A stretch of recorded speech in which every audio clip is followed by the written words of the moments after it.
부족한 저를 두 분씩이나 불러주신 우리 목사님, 장로님, 여러 성도님께 감사를 드립니다. 제가 서울제일교회 은혜 받고 갑니다. 제가 오늘도 식사하면서 두 장로님하고 목사님하고 이야기하는 가운데 우리 원로 목사님 이야기가 나와서 참 제가 원로 목사님 말씀에 은혜를 많이 받고 갑니다. 목회자들이 평소에 참 하나님 살아계신 말씀을 잘 전하시다가 마지막 때가 되면 달라집니다. 제가 기독 언론사만 30몇 년을 있었습니다. 그래서 많은 목사님을 보고 왔는데 참 우리 목사님이 나가시면서 제가 진짜 오늘 은혜 받고 갑니다. 제가 할 말이 없습니다. 목사님 존경합니다. 그래도 참 장로님들 존경합니다. 여러분, 교회는 목사님을 잘 만나야 됩니다. 목사님은 장로님들을 잘 만나야 됩니다. 장로님들은 목사님의 좋은 동력자가 되어야 됩니다. 그래야 교회가 부흥하는 거예요. 여기 보니까 참 오늘 훌륭하신 우리 장로님, 또 우리 존경하는 우리 원로 목사님, 또 우리 최 목사님, 뜨거운 최 목사님, 오늘 제가 은혜를 많이 받고 합니다. 저는 우리나라에서 우리 담임 목사님이 최고라고 저는 생각하고 사는 사람입니다. 늘 저는 우리 목사님이 오른팔이라 생각하고 목사님 약속이 최우선입니다. 제가 어제도 말씀드렸는데 우리 목사님이 작년에 우리 통합교단 총회장 하신 분이 저희 담임 목사님입니다. 늘 저는 월요일마다 제가 서울에 있고 목사님 부산에 있기 때문에 문안 전화를 드립니다. 참 목사님, 저는 목사님을 만나서 너무너무 신앙생활이 행복합니다. 그러면 우리 목사님은 그래요. 내가 장로님을 잘 만나서 너무 행복하다고. 여러분, 신앙생활 행복하려고 하면 목사님과 관계가 좋아야 됩니다. 목사님이 싫으면 말씀도 싫습니다. 여러분, 정말 내가 좋은 목사님을 만나는 것은 내가 좋은 성도가 돼야 돼요. 네. 내가 좋은 성도가 되면 좋은 목사님을 만납니다. 우리가 어떻게 살아갑니까? 목사님, 하나님 말씀으로 살아가지요. 우리가 영안이 어두워서 하나님 말씀을 직접 못 듣습니다. 누굴 통해 듣습니까? 목사님 말씀을 통해 듣는 거예요. 그래서 목사님을 잘 만나야 돼요. 그래 우리 영적 사람이 될 수가 있는 겁니다. 오늘은 여러분 부족하지만은 제가 늦게서 예수 믿고 참 어제 간증 들었지만은 제가 포기한 인생이었습니다. 버림받은 인생이었습니다. 그런데 어쩔 수 없이 예수 믿고 저는 예수 믿는 사람 싫어했거든요. 그러다가 어쩔 수 없이 삼천교육 잡혀가지고 살라고 교회만 놓으면 내준다 하길래 살려고 놓아가지고 어쩔 수 없이 예수 믿고 팔자를 곤진 사람이 접니다. 그래서 제가 총도운줄이나 어디 가면은 총도운줄 가면 제가 전도를 잘합니다. 인생 잘 살아가는 사람이 좀 손들어 보라 하면 손드는 사람 별로 없습니다. 인생의 아쉬움을 느낍니다. 뭔가 아쉽습니다. 뭔가 실수한 게 있습니다. 후회스럽습니다. 그러면 지금이라도 예수 잘 믿고 팔자 안 곤지 보라고 제가 이야기를 합니다.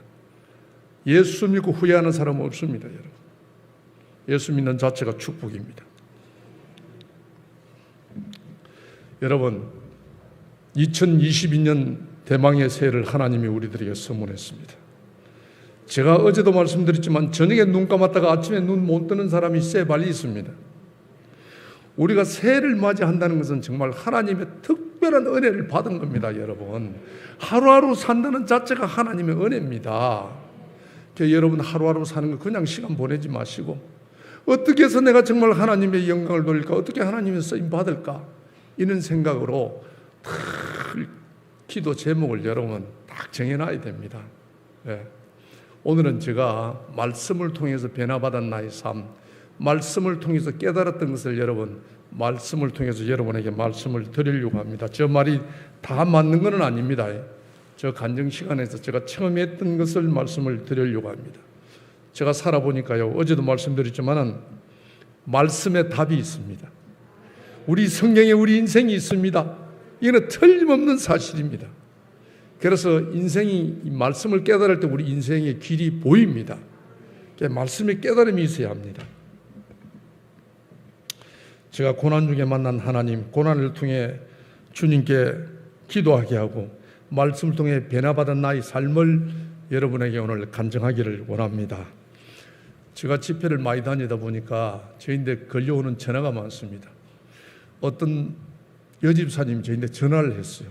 울면서 전화를 했어요. 장로님, 제가 장로님 상담하고 제가 죽으려고 합니다. 하는 거예요. 왜요? 그랬더니는 아주 아버지 때부터 그 동네 부잣집으로 살다가 부도가 나가 지금 다 망했다는 거예요. 살고 싶은 생각이 없다는 거예요. 그래서 지금 죽고 싶은데 우연히 장로님 간증을 듣고, 간증을 몇 번 듣고 장로님한테 상담이라도 한번 해보고 죽자 싶어서 장로님한테 전화를 드렸다는 거예요. 그래서 제가 그랬습니다. 집사님, 제가 몇 개 물어보겠습니다. 지금 가족이 함께 살고 있습니까? 살고 있다는 거예요. 가족하고 잘 지분이 있습니까? 지분이 있다는 거예요. 나갈 교회가 있습니까? 교회가 있다는 거예요. 어느 교회냐 했더니 제가 잘 아는 목사님의 교회입니다. 제가 서울 시내 모르는 교회가 별로 없습니다. 그래서 제가 그랬습니다. 집사님, 저 간증 몇 분 들었다며요.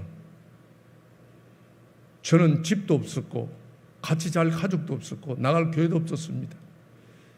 그런데도 살아서 오늘 내가 이 자리까지 왔습니다.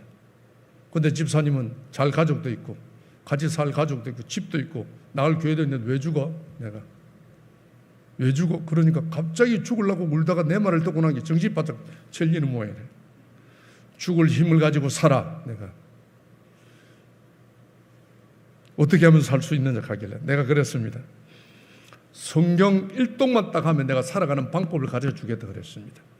성경 1독한 후에 내한테 전화를 하라 그랬습니다.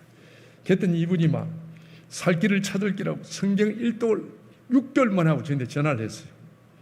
장로님, 제가 성경 1독을 했습니다. 살 길을 가르쳐 주십시오 하는 거예요. 그래서 제가 그랬습니다.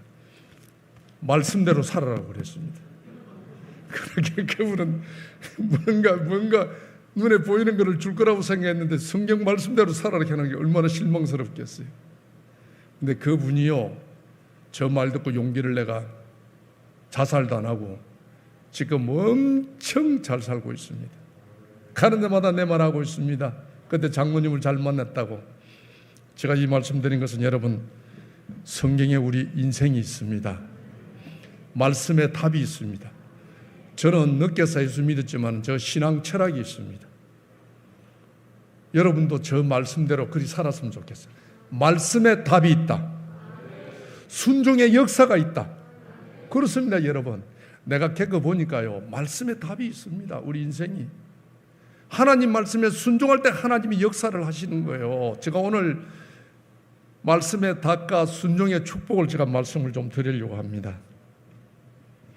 우리 성경에 보면요, 성공도 실패도 불행도 행복도 아픔도 치유도 다 성경 말씀 안에 있습니다. 소망도 있습니다. 회복도 있습니다. 여러분이 어떤 어려움을 가지신지 몰라도 여러분이 원하는 대답이 성경에 다 있습니다. 우리가 말씀을 깨달지를 못해서 그렇지 말씀 안에 우리 인생이 다 있습니다. 그리고 여러분, 우리 인생은 고난의 연속입니다. 우리 코로나 때문에 어렵지요. 야, 이 코로나만 끝나고 나면 이제 괜찮겠지. 한번 살아보십시오. 코로나 끝난다 고난이 없는지. 또 생각지 못한 또 고난이 옵니다. 하나님은요, 우리 시편 90편 10절 말씀 보면 사람의 연수가 70이요 강건하면 80이라도 그 자랑은 수고와 슬픔이라고 말씀하고 있습니다. 오래 산다고 좋다는 게 아닙니다. 하나님은 이미 말씀하고 계십니다. 우리의 자랑은 수고와 슬픔이라고. 슬픔의 연속입니다. 수고의 연속입니다. 예수 안에만이 여러분 행복이 있는 거예요. 저는요 30년을 어둠에 살던 사람입니다. 저는 남 책 보고 말하는 게 아니고 제가 실제 체험했던 것을 여러분에게 오늘 말씀드리는 겁니다. 예수 안에 참된 행복이 있습니다. 예수 믿는 부모님, 예수 믿는 부부, 예수 믿는 자녀를 둔 가정이 성공의 가정이요 축복의 가정입니다. 제가 살아보니까 그렇습니다. 여러분, 우리 사람들은 누구나 행복을 추구하고 살고 있습니다. 잘 살기 위해서, 행복을 찾기 위해서 밤낮 고생하고 있습니다. 여러분, 행복해지려고 하면 어떻게 해야 됩니까? 돈이 있어야지요. 건강해야지요. 권력도 있어야지요. 인기도 있어야지요. 유명해지면 더 좋지요. 그러면 행복해질 수 있을까요? 그러지 않습니다. 저는 예수 믿기 전에 정말 돈도 많았던 사람입니다. 건강도 좋았습니다. 인기도 있었습니다. 여러분, 하나님이 우리가 함께할 때 행복한 거지요. 하나님 없는 물질, 하나님 없는 건강, 하나님 없는 권력은요, 그 권력이 나를 죄를 짓게 만드는 거예요. 내 아내를 슬프게 만드는 거예요. 우리 가정을 힘들게 만드는 거예요. 저는 체험했던 사람입니다. 주 안의 행복입니다. 예수님 안에 행복이 있는 것입니다. 늘 주님과 동행하는 삶이 행복한 삶입니다. 그런데 여러분, 주님과 동행하려고 하면 어떻게 해야 됩니까? 동행하고 싶은데 어쩌면 동행하면 될까요? 제가 예수 처음 믿고 하나님 정말 제가 나름대로 열심히 잘 살아보겠다고 남의 것 가지면서 살아봤지만 비참하게 실패한 나의 인생이었습니다. 내가 실패한 후에 어리석다 보니까 깨달은 것이 말씀대로 살자 친 말씀을 잡아서 하나님 행복하게 살고 싶습니다. 내 행복은 주님과 동행할 때입니다. 주님과 함께 할 때입니다. 어떻게 하면 주님과 함께 할 수 있을까요? 고민하며 성경을 보는 중에 하나님은요 딱 답을 만들어 놨어요. 하나님하고 동행하는 삶이 어떤 삶인지 여러분이 잘 아시겠지만 시편 15편 말씀을 보면 하나님이 정확하게 말씀하고 있습니다. 다윗이 하나님께 묻습니다. 하나님과 동행하는 삶이 어떤 것입니까? 묻습니다. 여호와여, 주의 장막에 머무는 자가 누구며 주의 성산에 하나님과 사는 자가 누굽니까? 밤낮으로 주님과 함께하는 자가 누구냐고 다윗이 하나님께 묻습니다. 그때 말씀합니다. 정직하게 행하며 공의를 실천하며 그 마음의 진실을 말하며 그의 입으로 이웃을 탐하거나 비방하거나 음해하지 아니하며 하나님과 약속한 것은 하나님과 서운한 것은 손해가 갈지라도 변하지 아니하며 지키는 자라고 말씀하고 있습니다. 이는 자를 하나님이 함께 하신다고 성경은 말씀하고 있습니다. 믿습니까? 믿으셔야 합니다. 우리가 하나님과 함께하는 방법은 정직해야 됩니다. 이웃에게 정직하고 공의를 실천하며 어렵게 살며 마음의 진실을 말하며 내 자신에 대한 진실해야 됩니다. 나의 입으로 이웃을 해하거나 악하거나 비방하지 아니하며 음해하지 말고, 이게 여러분 참 중요한 일입니다. 하나님과 약속은 손해가 갈지라도 지키는 자라고 말씀하고 있습니다. 우리가 늘 정초에 되면 그래 안 하면 하나님 올해는 제가 이렇게 하겠습니다. 11조는 이렇게 하겠습니다. 제가 성경은 몇 부 하겠습니다. 기도는 얼마 하겠습니다. 하나님 봉사는 어떻게 하겠습니다. 이웃을 위해 이래 하겠습니다. 늘 여러분 정초에 되면 우리가 하나님과 약속을 합니다. 잘 돼가고 있습니까? 저는 기도 제목을 딱 적습니다. 늘 수집에 아침에 출근하면 그거 딱 보고 기도합니다. 올해는 저 기도 제목은 주님을 닮아가는 삶입니다. 주님의 마음을 닮아가는 사람입니다. 여러분, 성경은 말씀합니다. 하나님의 마음은 온유와 겸손이라고 그랬습니다. 제가 온유와 겸손으로 살아가겠다고 하나님한테 약속드리고 제가 기도하고 있습니다. 주님과 동행하는 것이 여러분 천국입니다. 우리 성경도 찬송가에도 보면요, 찬송가 438장 보면은 주 예수와 동행하니 거디나 하늘나라 그럽니다. 주님이 함께하는 곳이 하늘나라입니다. 주님이 함께하는 것이 행복한 삶입니다. 주님이 함께하는 삶이 성공한 삶입니다. 지금 내가 눈에 보이는 물질 가지고 뭐 대단하다고 눈에 보이는 그늘 가지고 대단한 것 같지만 다 때가 가면요 다 사라집니다. 우리 성경에 보면 그렇다니까 청년의 고민처럼 오늘 밤에도 내가 네 생명을 불러가면 누구시 되겠느냐 말하고 있습니다.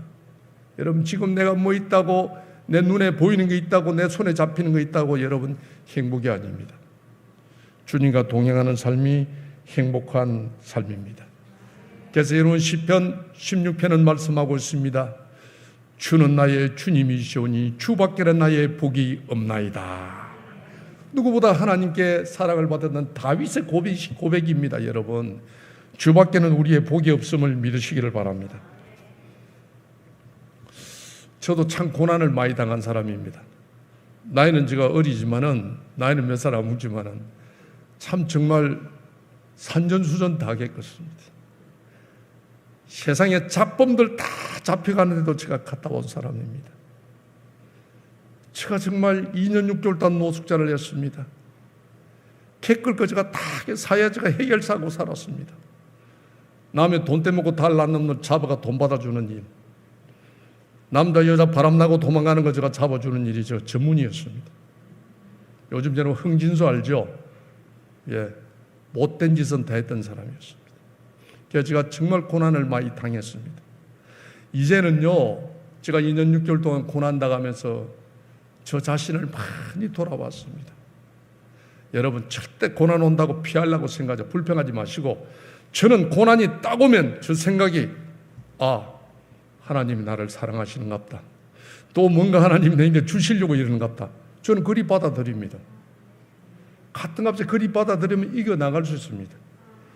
해필 왜 내고, 많은 사람 중에 해필 왜 내고, 내가 왜 확진에 걸리노, 내가 왜 이 어려움을 당하노.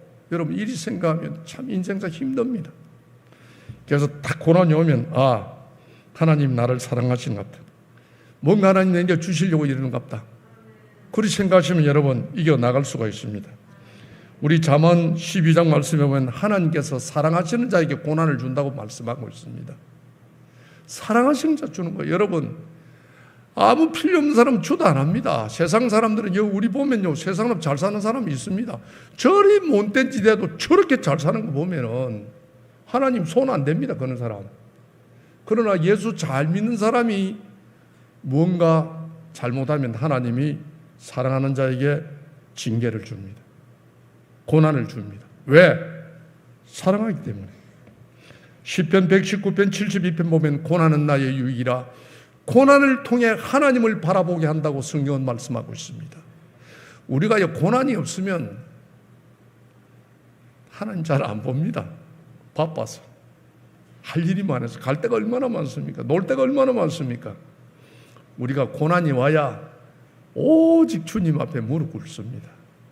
그래서 하나님이 사랑하는 자에게 고난을 주신다고 성경은 말씀하고 있습니다.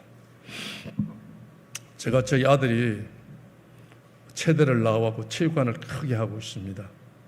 그래서 요즘 보면 맞춤형 체육이라고 저희 애들이 외국 갔다 오가지고 보고 하는 건데, 한 회원만 해도 한 1,000명 정도 됩니다, 체육관이.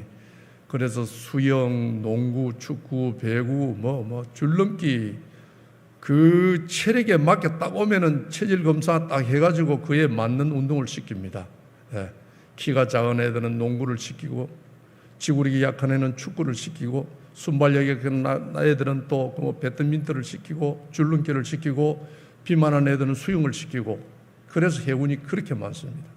늘 수영장을 빌려가지고, 부산은 수영장이 별로 없습니다. 수영장을 빌려가지고 그리 하는데 한 10년 정도 되니까 수영장에서 신고가 들어옵니다. 왜 구프렌즈 스포츠 센터만 자꾸 계약을 하느냐. 신고 들어오는 게 담당자가 이제 계약이 안 되겠다 그러는 거예요.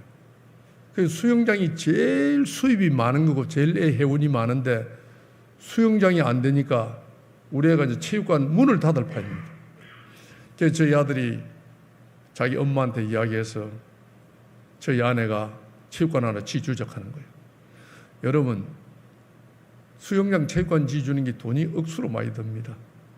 첫째는 센터가 여기 계시는 분이 계실지 몰라도 센터 짓는 거는 12m 이상의 길, 혼도로 길 옆에 지어야 허가가 납니다.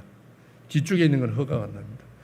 부산도, 서울도 비싸지만 부산도 12m 길 폭 옆에 하는 땅은 보통 한 평당 2천만 원을 줘야 됩니다. 그럼 작아도 200평은 있어야 됩니다. 그럼 땅값매도 40억입니다. 그리고 또 지으려고 하면 수영장은 일반 건축비 한 2배 정도 됩니다. 그러니까 한 건축하는 데면 한 20억 듭니다. 기계실하고 다 하면. 그럼 한 60억 듭니다. 60억 드는 수영장을 지으려 하니까 그게 쉽습니까? 60억 이자가 얼마입니까? 제가 우리 아들을 불러놓고 그랬어요. 60억이면 네 평생 빚 갚다가 네 볼일 다 본다. 아빠 돈이라도 갚아야 될 거 아니냐 내가. 그러니까 아들이 4번 수지 타산이 말아야 됩니다. 우리 아들이 그냥 아버지 그러면 제가 안 되겠습니다 하는 거예요. 그래 포기한 거예요. 그런데 우리 아들이 그 많은 회원을 해놓고 수영장에 안 나는 애들을 진짜 내보내야 됩니다. 애들 모으기도 어렵지만 모은 애들 보낸다는 게 참 그 체육관 센터장으로서 마음이 아프고 애가 바짝바짝 마르는 거예요. 돈은 없지요. 애들은 보내야 되지요. 우리 아내가 늘 저를 보고 그럽니다. 여보, 아들 마르는 거 안 보이느냐고. 응? 아들 마르는 거 눈에 안 보이느냐 하는 거예요. 지금 엄마들은 보면은 막 아들만 생각합니다. 제가 우리 아내 보고 그랬어요. 여보, 신랑 마르는 건 안 보이나 내가? 많은 것만 보고 자꾸 저희한테 볶아제깁니다.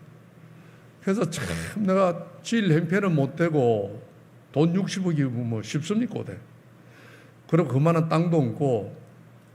근데 아들 말하는 거는 마음 아프고 저는 뭐 힘든 일만 있으면 무조건 기도원 갑니다. 기도원 가가 막 금식합니다. 하나님 날 데리고 가든지 체육관을 지어 주시든지 막 판내라고 막. 그래가 금식을 하는데 저도 이제 나이가 70이 되니까 참 금식이 힘듭니다. 나이가 들면은. 여러분도 금식에서 잘 아시다시피 한 5일 정도 4일 5일 되면은 다 배설물이고 장이 빠집니다. 장이 접히면 우리하이 아픈 게 누워도 아프고 앉아도 아프고 진짜 아픕니다. 제가 그랬습니다. 하나님 힘듭니다. 정말 힘듭니다. 참 말라가는 애를 제가 못 보겠습니다. 말라가는 내 아들을. 정말 하나님. 옛날인 것 같으면 제가 은행을 털든지 뭘 해서라도 지주고 싶습니다. 그런데 지금 장로 아닙니까 제가. 장로가 그럴 수도 없는 게 하나님. 어떻게 하면 좋겠느냐고. 아들 말라가는 게 너무너무 제가 마음이 아픕니다. 하나님한테 울고 있는데 그때 하나님의 음성이 들리는 거예요. 영호야 힘들지 그런 거예요. 그 소리 듣는 하나님이 내 힘든 거 안다는 게 얼마나 깝다. 하나님 힘들어요. 우리 애들 말라가는 거 본다는 게 너무 힘들어요. 그런 거예요. 예수님이 그러시는 거예요. 아들 말라가는 거 보니까 힘들지 그러는 거예요. 힘들어요. 또 그러시는 거예요. 아들 말라가는 거 보니까 힘들지. 예, 힘들어요. 또 그러시는 거예요. 아들 말라가는 거 보니까 힘들지. 그때 제가 깨달았습니다. 나는 내 아들 말라가는 것만 보고 마음이 아팠습니다. 하나님이 왜 내게 세 번을 묻는지 저는 깨달았어요. 네 아들 말라가는 것만 봐도 마음 아픈데 내 마음은 얼마나 아프겠느냐. 응? 너 죄를 위해서 내 아들 죽어가는 것을 너는 생각지도 않느냐. 네 아들 말라가는 것만 아프냐. 제가 그때요 하나님 말씀을 깨닫고 얼마나 제가 회개했는지 모릅니다. 하나님 내 아들 말라가는 것만 보고 내가 하나님 아픔은 모르고 힘든다고. 하나님 얼마나 힘드세요. 미안해요 하나님. 정말 우리가요 내 아픔만 생각하고 있지 하나님 아픔은 우리가 모르고 있습니다. 조금 뭐 했는데도 하나님 만들어주면 원망하고 달라들고 어제도 제가 간증했지만 이해가 안 간다고 소리 지르고 정말 하나님은 얼마나 아팠을까. 정말 그날 제가 엄청 해결을 했습니다. 정말 그날 제가 하나님의 사랑을 깨달았습니다. 정말 날 위하여 독생자를 보내주사 피 흘려 죽게 하시고 정말 허물 많은 나를 위하여 죄 많은 나를 위하여 하나님의 그 조건 없는 사랑 어메이징 그레이스. 여러분이 차라나집이 찬송가 305장 있잖아요.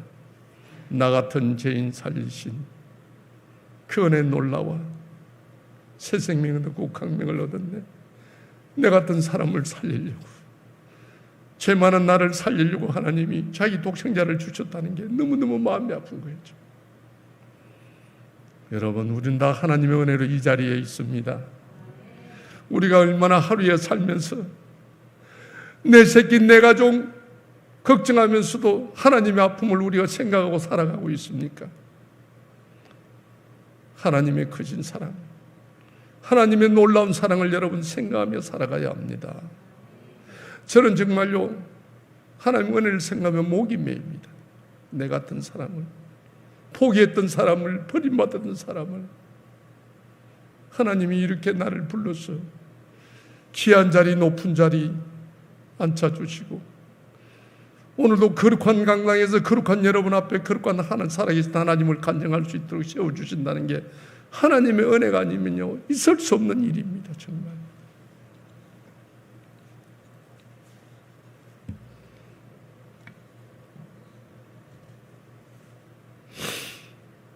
저는 성경을 보면서 베드로를 보면서 저하고 베드로하고 많이 닮았다고 생각해요. 베드로가 좀 무식했던 것 같아요. 우리 성경에 보면 욱하고, 하나님 앞에서는, 예수님 앞에서는 젤레가 예수를 잘 믿는 것처럼 다 도망을 갈지라도 저는 주님을 지킬 것입니다, 그렇게 큰 소리 쳐놓고, 계집종 앞에서도 나는 주님을 모릅니다, 나는 저 사람을 모릅니다, 만난 적이 없습니다, 그렇게 부인했던 베드로였습니다. 하나님이 십자가에 돌아가신 후, 부활하신 후 디베라 호숫가에 베드로를 찾아옵니다. 베드로야, 요한 아들 시몬아 부릅니다. 베드로가 얼마나 미안했겠어요. 그렇게 하나님을 지키겠다고, 다 도망할지라도 저는 하나님을 지키겠다고 큰소리 쳤던 사람이었습니다. 그런데 예수님 면전에서 나는 예수님을 모른다고 세 번이나 부인하며 저주까지 했던 사람이었습니다. 그런데 예수님이 베드로에게 찾아와서 요한의 아들 시몬아, 네가 나를 사랑하느냐 묻습니다. 그때 베드로가 내가 주님을 사랑하는 줄 주님이 아시지 않습니까? 내 어린 양을 먹이라 그럽니다. 또 예수님이 묻습니다. 요한 아들 시몬아, 네가 나를 사랑하느냐? 내가 주님을 사랑하는 줄 주님이 아시지 않습니까? 내 양을 치라 그럽니다. 또 예수님이 말씀합니다. 요한 아들 시몬아, 네가 나를 사랑하느냐?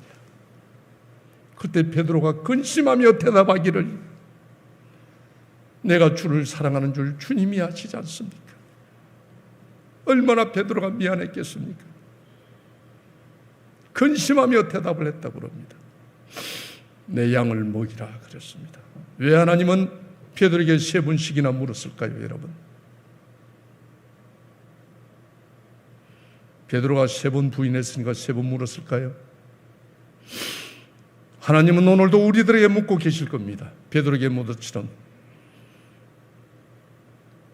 너가 나를 사랑하냐? 누구보다도 하나님은 나를 사랑하느냐고 오늘도 우리들에게 묻고 계십니다. 아내보다도 사랑하느냐? 자녀보다도 사랑하느냐? 손자, 손녀보다도 사랑하느냐? 오늘도 하나님은 우리들에게 묻고 계십니다. 두 번째는 어떤 것보다도 나를 사랑하느냐고 물으실 겁니다. 권력보다도, 물질보다도, 명예보다도 네가 나를 사랑하느냐고 하나님은 오늘도 우리들에게 묻고 계십니다. 세 번째는 무엇보다도 나를 사랑하느냐고 묻고 계실 겁니다. 누구보다도 우선적으로 나를 사랑하느냐? 누구보다도 나를 사랑하느냐? 하나님은 오늘도 여러분 우리들에게 묻고 계십니다. 여러분, 하나님 질문에 부끄러움 없는 삶이 되시기를 바랍니다. 우리가 늘 주님을 사랑한다고 고백합니다. 그러나 오늘 여러분, 제가 베드로에게 물었던 것처럼 누구보다도 나를 사랑하느냐, 어떤 것보다 나를 사랑하냐, 무엇보다도 나를 사랑하느냐고 물으실 때 여러분 부끄러움 없이 대답할 수 있는 여러분의 삶이 되시기를 바랍니다. 하나님은요, 베드로에게 세 번씩이나 사랑하느냐고 물었던 것은 하나님은 베드로에게 큰 사명을 주기 위함이었습니다. 하나님은요, 사랑하는 자에게 하나님의 사명을 주시는 거예요. 하나님은 반드시 사랑의 확인을 합니다. 누구보다도 나를 사랑하냐? 그럴 때 그 사람에게 사명을 주시는 거예요. 하나님의 귀한 사명을 받기 위해서는 우리가 하나님을 사랑해야 합니다. 누구보다도 어떤 것보다도 무엇보다도 하나님을 사랑하는 여러분의 삶이 되시기를 바랍니다.